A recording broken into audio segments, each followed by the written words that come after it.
उद्धव ठाकरे की ना पूरी दाल ही काली है। उद्धव ठाकरे को डर लग रहा है कि मेरी दाल के बारे में किसी को पता ना चल जाए, तो इसी वजह से उसको डर लग रहा है और इसी वजह से चाहती है कि इसमें सीबीआई इन्वॉल्व ना हो। मुंबई की एक निकम्मी सरकार की वजह से वहां पर हर देश का नागरिक, हर स्टेट का नागरिक सीबीआई की जांच की डिमांड कर रहा है, हर केस में करेगा। और अगर ये वहां की निकम्मी सरकार अभी भी नहीं सुधरी तो मुझे लगता है ना कल को ऐसा ना हो कि गली घर के गेट से ना बाइक चोरी हो जाए, उसमें भी सीबीआई इंक्वायरी होने लग जाए। शायद बाला साहब ठाकरे की अगर आत्मा होगी ना, वो देख रही होगी तो वो सच में कह रही होगी कि मैंने ऐसे गंदे लोगों को जन्म दे दिया क्या, जो मैं ऐसे लोगों को सत्ता दिया है जो कि मेरे देश को बर्बाद करने चले गए, जो मेरे राज्य को खराब करने चले गए। ठीक है, सबसे पहले तो उन्होंने नाम बदनाम करा है। और रही बात सुशांत केस की सीबीआई इंक्वायरी, वो हर बार सीबीआई इंक्वायरी की डिमांड नहीं करेंगे। अर्नब से बहुत तगड़े डरे हुए हैं और सीरियसली अगर तमाम आप जैसे चैनल नहीं होते, हमारे जैसे नागरिक नहीं होते और नागरिक नहीं होते, आपके जैसे व्यूअर नहीं होते, तो शायद अब तक अर्नब को जेल में डाल चुके थे, लेकिन अब नहीं डाल सकते ये जेल में। अर्नब किस बात पे जेल में डालोगे भाई, बताओ तो, तुम्हें क्या कुछ तो बताओ, कुछ तो नहीं जमत। अर्नब गोस्वामी ने क्या किया है तुम्हारा? अर्नब गोस्वामी तुम्हारे घर में घुस गया, अर्नब गोस्वामी ने तुम्हें जान से मारने की धमकी दी, क्या दिया है? इवन अर्नब गोस्वामी के चैनल के बारे में जो तुमने बोला टीआरपी के साथ ऐसा हो रहा है वैसा हो रहा है, तुम्हारे ऊपर स्टिंग ऑपरेशन किया, तुम्हारे खुद के लोग स्टिंग ऑपरेशन में फंसते हुए नजर आ रहे हैं, साफ साफ जनता देख रही है। क्या है वो तुमसे खरीदे हुए थे या तुमने अपने हायर किए हुए थे? क्या था वो? भैया जो आंखों को दिखता है ना, जो समझ आता है, हर बंदे के पास दिमाग है, हर बंदे के पास आंखें हैं, जो दिखेगा उसे वही जनता मानेगी। वही अगर शायद तुम लोग ऐसे नहीं होते तो शायद मेरे जैसे लोग या कोई भी और लोग तुम लोगों के बारे में ऐसा नहीं। मैम जैसे कि आपने देखा होगा बार्क इंडिया की तरफ से जिस तरीके की चीज़ें निकलकर सामने आई, अगर वहाँ पे सेंट्रल गवर्नमेंट ने कह भी दिया कि सीबीआई जांच होनी चाहिए, तो फिर इस बात से उद्धव ठाकरे को क्या तकलीफ है? उन्होंने क्यों मना कर दिया कि नहीं सीबीआई जांच नहीं हो सकती है? मैम देखिए, जिस तरह से आप भी कंफ्यूजन में है ना कि लोगों को क्या प्रॉब्लम है, सेम इसी तरह से ना हर देश का नागरिक, जो भी हमारा आम जनता, इवन हम लोग भी एज एन एडवोकेट, हम लोग भी ये सोच के हैरान है इन लोगों को प्रॉब्लम क्या है। देखिए मेन कहते हैं ना, जहाँ अगर दिक्कत हो ना तो वहाँ बंदा डरता है कि मेरी कहीं पोल पट्टी ना खुल जाए। तो मुझे जो लगता है as an advocate, as an viewer, as an Bharat की जनता, मुझे यही लगता है कि भैया उद्धव ठाकरे की ना पूरी दाल ही काली है। उद्धव ठाकरे को डर लग रहा है कि मेरी दाल के बारे में किसी को पता ना चल जाए, तो इसी वजह से उसको डर लग रहा है और इसी वजह से चाहती है कि इसमें सीबीआई इन्वॉल्व ना हो। और पहले इन्होंने कहा था कि सीबीआई इंक्वायरी होनी चाहिए और फिर बाद में इन्होंने जो अपनी सिफारिश थी सेंट्रल गवर्नमेंट से वापस क्यों ले ली? देखिए मैम, जो लगता है जैसा जो है भी एग्जैक्टली होगा भी यही। उन लोगों ने शुरुआत में सीबीआई इंक्वायरी इसलिए सोच रहे होंगे कि उन्हें लग रहा होगा कि शायद सीबीआई हर चीज़ में इन्वॉल्व नहीं होगी, लेकिन जहाँ पर कहते हैं ना देश की जनता बार बार उठ के बोलती है कि हमें सीबीआई इंक्वायरी चाहिए, हमें सीबीआई इंक्वायरी चाहिए, या जहाँ पे सरकार को लगता है, सेंट्रल गवर्नमेंट को लगता है, इवन हाई कोर्ट और सुप्रीम कोर्ट को लगता है कि इसमें सीबीआई इंक्वायरी होनी चाहिए, तो उसमें इंक्वायरी होती है। तो उद्धव ठाकरे वहाँ उस टाइम सोच रहे होंगे कि नहीं भाई इसमें सीबीआई इंक्वायरी नहीं होगी, लेकिन अब उनको डर लग रहा है कि अगर सीबीआई इंक्वायरी हो गई, जैसे सुशांत केस में सीबीआई इंक्वायरी होने से एक दूसरा एंगल भी निकल के आया ड्रग्स वाला, तो उनको भी इस बात का डर है अगर सीबीआई इंक्वायरी हो गई कहीं मेरे सारे पत्ते निकल तो नहीं जाएंगे, मेरे बारे में लोगों को पता नहीं चल जाएगा, कहीं मेरा यहाँ से टिकट तो नहीं कट जाएगा। मैम एज एन एडवोकेट आप क्या कहना चाहोगे जिस तरीके की ये जो इन्होंने मना किया है, पहले ही सेंट्रल गवर्नमेंट के द्वारा चीज़ें कही जाती हैं कि हो जाएगा और उसके बाद ये लगातार ये बोलते हैं कि हमने अपनी सिफारिश वापस ले ली है, आप सेंट्रल गवर्नमेंट मतलब जैसे कि सेंट्रल गवर्नमेंट भी कहेगी पर उसके बावजूद भी हमारी मंजूरी लेनी पड़ेगी सीबीआई को जांच। देखिए पहली बात तो उद्धव ठाकरे कोई होते नहीं है, ये केवल वहाँ के सीएम हैं, केवल वहाँ कुछ ही टाइम के लिए बैठे हुए हैं, ये एक परमानेंट नहीं है। लगता है मुझे उद्धव ठाकरे भूल चुके हैं कि हमारा यहाँ पे वंश चला आ रहा है, हम यहाँ पे बैठे रहेंगे, लेकिन उनकी इस हरकतों से ना पहली बात तो वो चले जाएंगे, वो स्टे नहीं रह सकते, ठीक है, और वो कोई भी ऐसा डिसीजन नहीं ले सकते जो कि उनके चुनाव पे भी आगे दिक्कत हो, और वहाँ पे जो मुंबई में जो लोग रह रहे हैं, जो उनकी टेरिटरी में लोग रह रहे हैं, उनको आगे आके दिक्कत हो। और उद्धव ठाकरे कोई नहीं होते सीबीआई इंक्वायरी करवाने वाले और सीबीआई इंक्वायरी निरस्त करने वाले।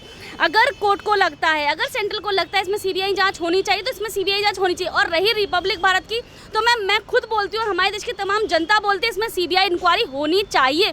जहाँ पर कॉन्ट्रडिक्शन आ जाती है, जहाँ पर कहते हैं ना डाउट आ जाता है कि ऐसा हुआ भी है कि नहीं हुआ, और तुम खुद बोलने वाले हो, यहाँ तक कि मुंबई सरकार खुद बोलने वाली है कि उसने टीआरपी खरीदी थी, जो भी अवार्ड है वो जो उसने एलिगेशन लगाए, जब तुम्हें खुद डर लग रहा है इस बात का कि शायद खरीदी हो सकती है, तो तुम्हें सीबीआई इंक्वायरी कराने में प्रॉब्लम है क्या? सीबीआई इंक्वायरी होनी चाहिए, चीज़ें निकल के आनी चाहिए।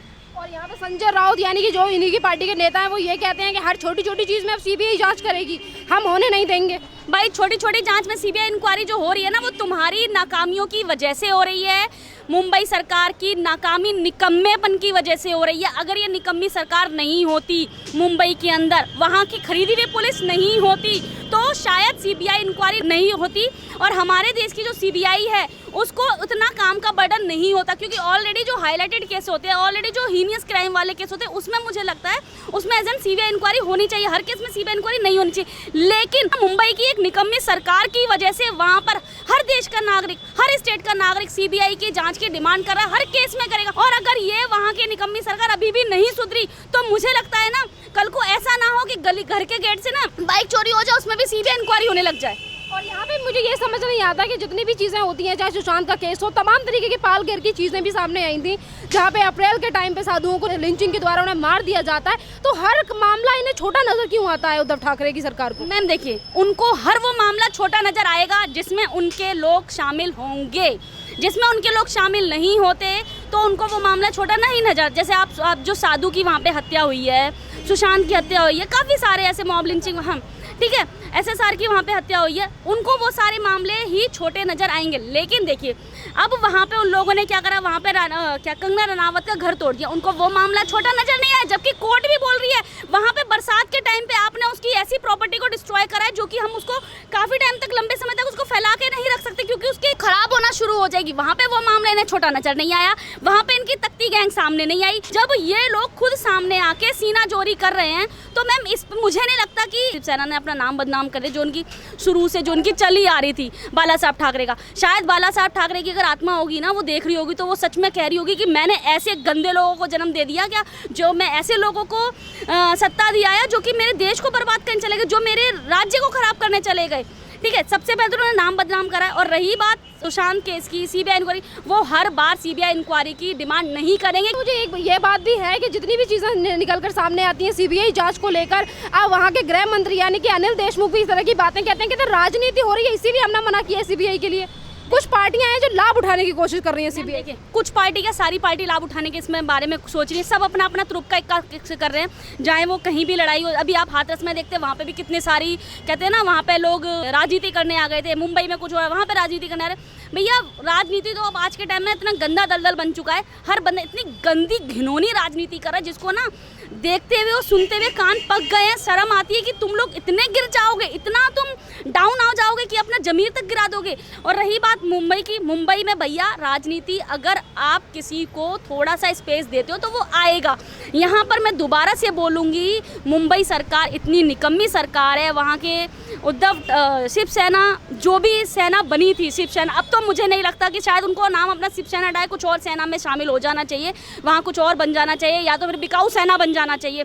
क्योंकि देखिए, वहाँ की सरकार माफिया की बिकी हुई है, वहाँ की सरकार बॉलीवुड की बिकी हुई है, वहाँ की सरकार पाकिस्तान की बिकी हुई है। क्या वहाँ क्या है, तुम लोग क्यों हो यहाँ पर? ये भी चीज़ें जिस तरह की ये बातें करते हैं, कभी कहते हैं कि राजनीति करने की कोशिश कर रहे हैं इसलिए हमें सीबीआई बंद कर दिया, हर मामले को ये टालने की कोशिश कर रहे हैं, और एक तरफ जनता जो मेन मुद्दे हैं उनको पर ध्यान नहीं देते।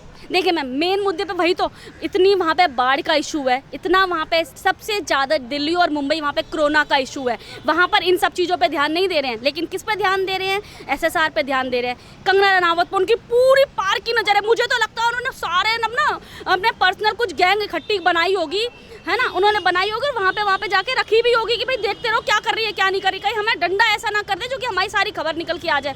ठीक है, रही अर्नब गोस्वामी की बात, मैम अर्नब गोस्वामी एक ऐसा शेर है ना जो आंखों में आंखें डाल के बोलना जानता है, तुम्हारे घर से निकल के ना तुम्हारी जवान को मरोड़ना जानता है, और तुम उसके ऊपर आंख नहीं उठा सकते क्योंकि उसके साथ पूरे देश की जनता है, तमाम चैनल है, हम सब लोग हैं, हमारे देश की जनता है जो अब इन सब का भांडा समझ चुकी है क्या है क्या नहीं है। अभी आपने कंगना रनावत का नाम लिया, कंगना रनावत को भी मुंबई पुलिस ने फिर से समन किया है, तो यहाँ पे भी कल ट्वीट करके ये कहा था कि मुझे याद कर रहे हो, मेरी याद आ रही है महाराष्ट्र सरकार वालों, तो मैं जल्दी आने वाली हूँ। बिल्कुल मैम, कंगना रनावत सीरियसली, कंगना रनावत अगर कुछ भी बोलती है ना तो लगता है कि हमारे देश की बेटी बोल रही है, उसकी बात में ना दम होता है। ठीक है, और कंगना रनावत की तरफ से हर वो नागरिक कहेगा ठीक है, अगर तुम्हें सम्मान बुलाना चाहते हो ना, ठीक है, वो आएगी, जरूर आएगी, और आंख में आंख डालकर तुम्हारा सामना करेगी। तुम कोई नहीं होते किसी का घर तोड़ने वाले, तुम कोई नहीं होते सीबीआई इंक्वायरी बिठाने वाले, तुम कोई नहीं होते सीबीआई जांच को निरस्त करने वाले। तुम्हारे पास ना सत्ता केवल कुछ समय के लिए आई है, तुम उसके ना राजा नहीं हो गए, तुमने देश खरीद नहीं लिया, तुमने राज्य खरीद नहीं लिया, तुम उसके माई बाप नहीं हो गए, तुम्हें केवल कुछ महीनों के लिए संभालने के लिए दी जाती है, कुछ सालों के लिए संभालने के लिए दी जाती है, और तुमने संभाली इस तरह से है, इस तरह से संभाली जो कि तुम कहते हैं ना, तुम लोगों में बैलेंस ही नहीं कर पा रहे हो। तुम्हारे जो मुद्दे हैं, तुम उन मुद्दों पे बातें ना करके तुम फालतू के मुद्दों पे बात कर रहे हो। पहले तुम बोलते हो सीबीआई जांच होनी चाहिए, फिर बाद में बोलते हो नहीं सीबीआई जांच नहीं होनी चाहिए। क्या कर रहे हो तुम लोग?